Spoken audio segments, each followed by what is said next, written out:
Black Ice, the Val James story, chronicles the life of the first ever African-American born player to play in the National Hockey League and the first to play for the Toronto Maple Leafs. We're very excited to have Val joining us on the phone right now. Val, first off, thanks for doing this. We appreciate your time.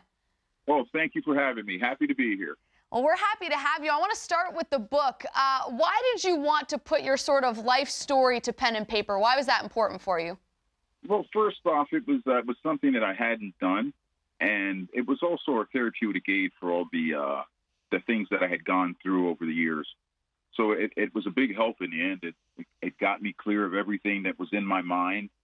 So it was very nice. Hey, Val. Oh, I'm sorry to interrupt. I'm sorry to interrupt. Continue. I'm sorry. No, it's okay. I'm done. Okay. I have a bad habit of interrupting. Stu will be the first to tell me. Timing is impeccable. Yes, it is, unfortunately. I was eager to ask you, though, how did you get involved in hockey? Like, what drew you to hockey as a young kid? Well, that's quite a story.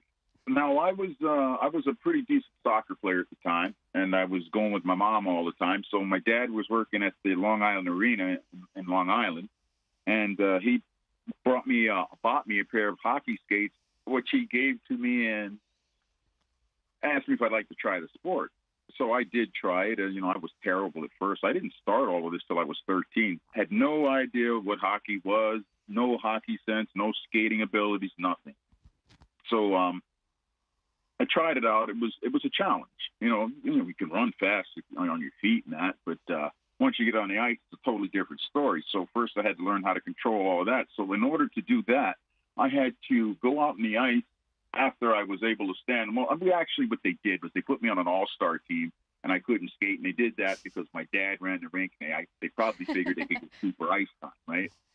So from that point, once I got out with the all-star team, it was more embarrassing than anything else, because the play would be going one way, I'd be going the other way, then I'd make that big tractor-trailer turn to get back into the play, and it was coming back out. So it's like I spent more time trying to turn and keep up with the play than anything else. So from that point, I was embarrassed. I was mad. So I decided I'm going to put as much time in as I can. So in the summers, I'd go to work with my dad at the rink, and then 7 o'clock came, I'd go on the ice. I wouldn't get off the ice until 1 a.m. So I did that for a couple of years, and I advanced enough so that I could actually come up and try out for a junior B team up in Midland.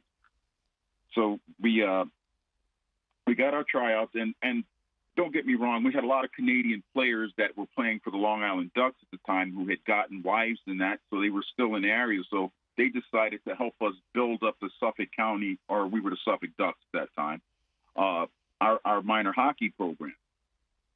So they groomed us, and since I was able to advance so well, they spent a lot of time with me teaching me the ins and outs of the game. So I was able to advance, and a lot of these guys had played upper pros. They just they were down in the EHL at the time, the Eastern Hockey League. So they were able to get us a tryout. That was Buzz Deschamps. He was from Midland, so he knew of the Midland Flyers, and I guess they had been down for a year already. So they were just bringing the team back, so now they were looking for some good players, and it didn't matter where they came from as long as they were good. So I can remember we got our tryout, and we went up there, and we had to try out before we could try out. The Ontario Hockey. It was kind of weird to us. We're like, what do you mean we got to try out for a tryout? Well, that's the way it is. They wanted to make sure that we were up to spec and that we actually had some hockey skills that wouldn't probably embarrass us and embarrass the league as well. So with a gentleman by the name of George Armstrong was running the Toronto Marlies Junior A franchise at the time. So he had us for 4 days. And after the first day, he was pretty much satisfied that we could hold our own in the league. So we went on the tryout for Midland after that.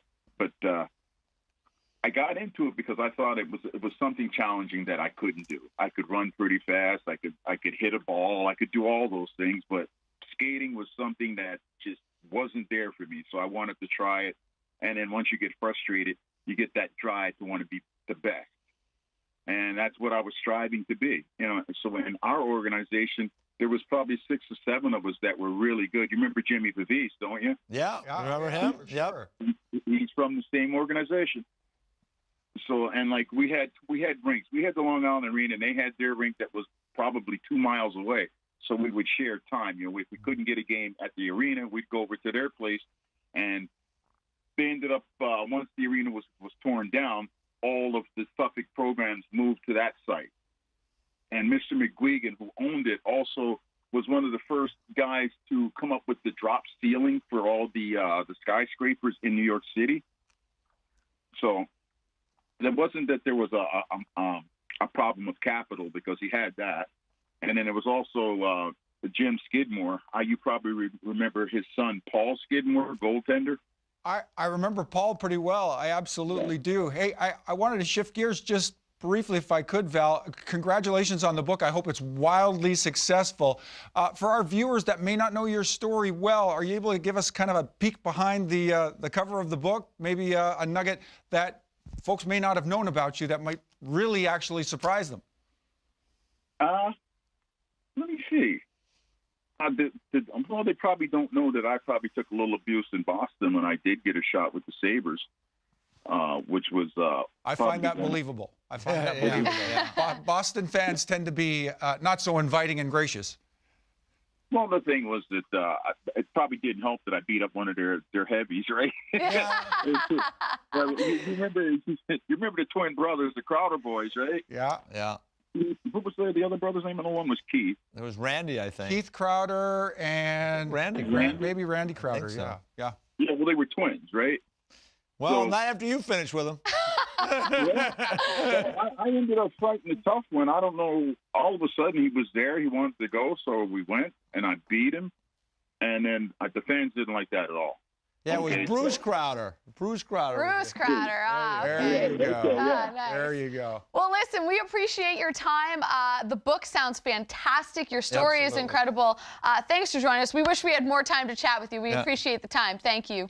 Well, thank you for having me, and I look forward to talking to you again.